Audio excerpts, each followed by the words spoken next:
Hi everybody, this is Sonika. My name is Christian. We are the founders of the LoveWorks solution, and today we're going to give you 4 tips for how to make long distance relationships deeply intimate. You know, it's something we have some experience around because when Christian and I first met, he was living in Denmark and I was living in California. And we had about 2.5 years of a long distance relationship. Very long distance. And we were challenged, like a lot of people are being challenged nowadays. And how do we keep this intimate connection alive when we can't see each other, when we can't be together? And today a lot of us, even though you might live in the same town as your partner, our relationships has turned into long distance relationships because we're sheltered in place, so we can't go out. And so you could say we might as well be like we were 8,500 miles apart.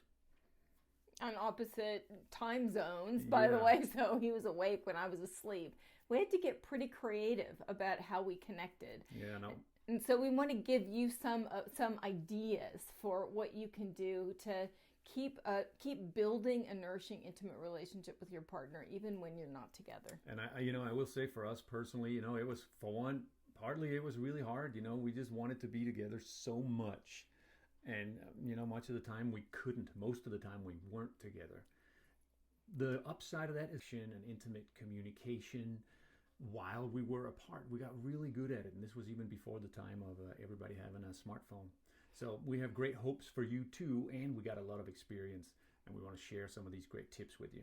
And the first one really that he was just pointing to is intimate communication. Like really dropping down the usual way that we talk to each other. So Christian and I literally would lay in bed, usually early morning or night because of our different time zones. That was like the time when there was a little overlap. Right. And we would just talk intimately with each other. And one of the things we would often share is how much we missed each other and the pain of being separated. And we use that as one of the many different ways that we expressed our love for each other. And I'll actually give you a little a tip that's a little counterintuitive when we're talking about intimate communication these days, because we tend to do it on Skype or FaceTime, right? So we can see each other. But I'd actually encourage you to turn off the video so you only have the voice. Maybe even put on a pair of headphones. There's something that's very intimate, like an environment and a sensation that's really intimate when you have your partner's voice right in your ears. And if you close your eyes at the same time, you get a really rich experience. Most of our sensual stimuli comes in through our eyes. So when we take that out, it heightens our other senses, sense of touch, sense of hearing. So try that out. It also helped us, I think, use our imagination. Like we would say things to each other. Imagine right now that I'm laying next to you and I'm holding you. And it was kind of easier to actually get into imagining that and recreating the experience of that with my eyes closed than it was doing it through, than it is doing it through video or even through a picture. We just found it to be much more impactful. It's kind of the difference. When you read a really good book and you just like feel it, you're in it, and then you go see the film that was made and you're like, that didn't feel quite as rich. It's the same phenomenon.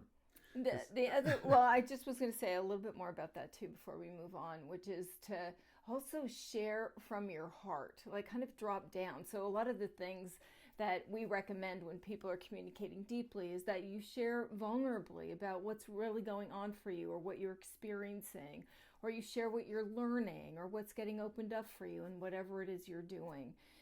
That you share deeper than just what you did during the day and what you ate. Yeah, for sure. The second tip we want to give you is, we call it simply touch points, is to create touch points throughout the day, throughout the week, as an ongoing practice. And today it's pretty easy to create a touch point. A touch point is a text or a WhatsApp message that says, "Hey baby, I'm thinking about you," or "Good morning" when I get up on my morning. And so I know Songa's still sleeping. Well, that used to be the case, but I know when she wakes up, there's going to be this little message that says good morning or good afternoon.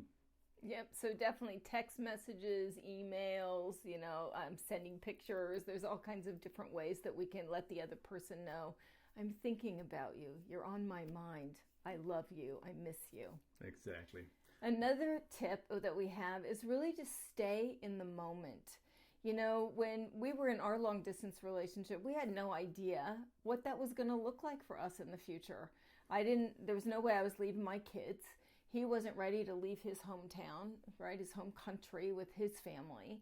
And so we had to kind of let the question of how that was all going to sort itself out sit there unanswered for quite a long time before, in the process of building relationship, it became clear at some point that Christian and I wanted to get married and he wanted to be here. Yeah, and if you've been in a long distance relationship for any length of time, I'm sure you'll relate to how much mental real estate it takes up, this question of what are we going to do?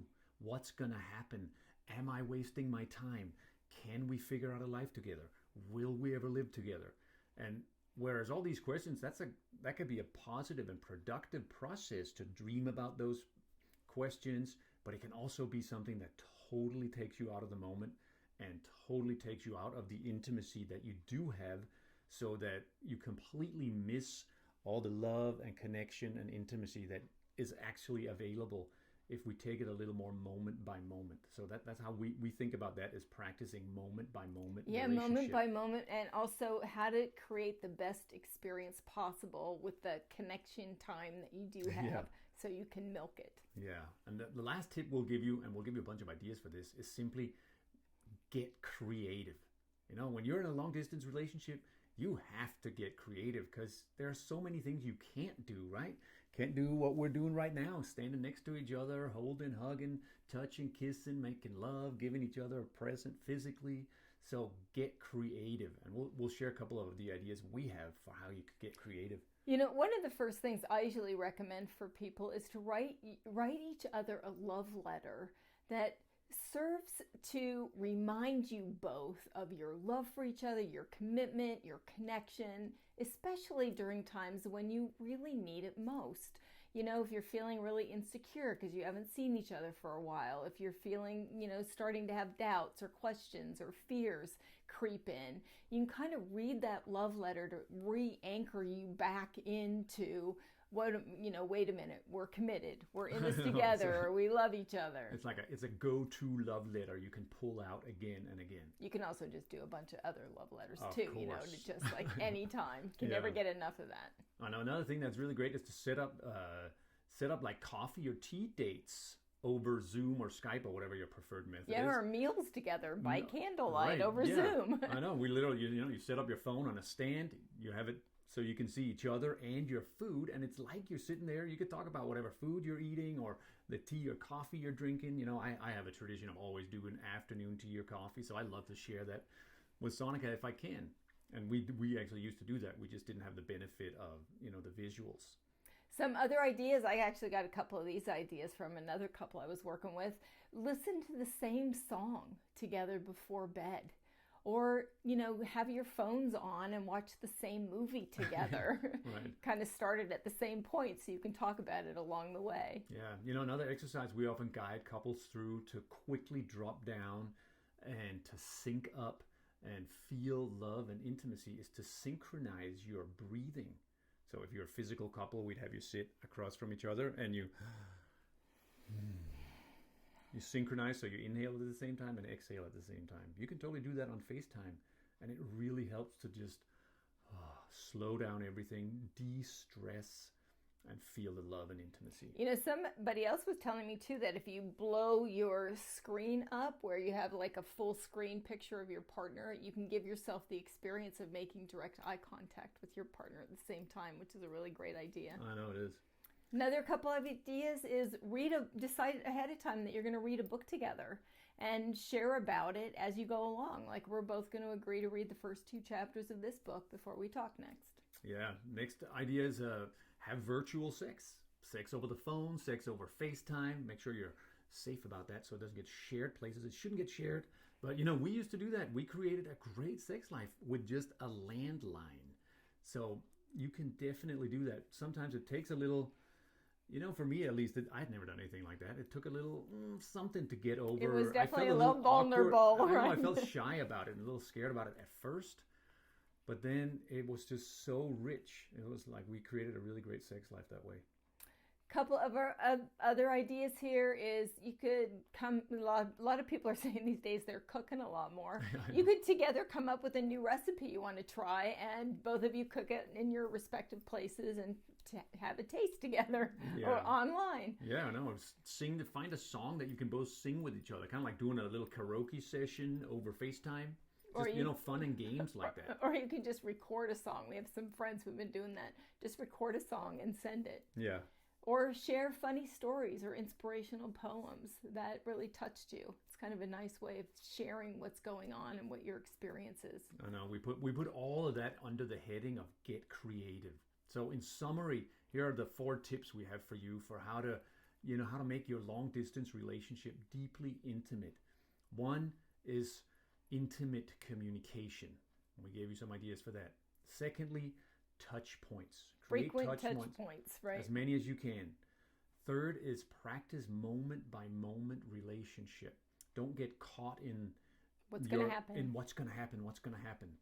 And our 4th tip for you was get creative. Like, get creative. You have to.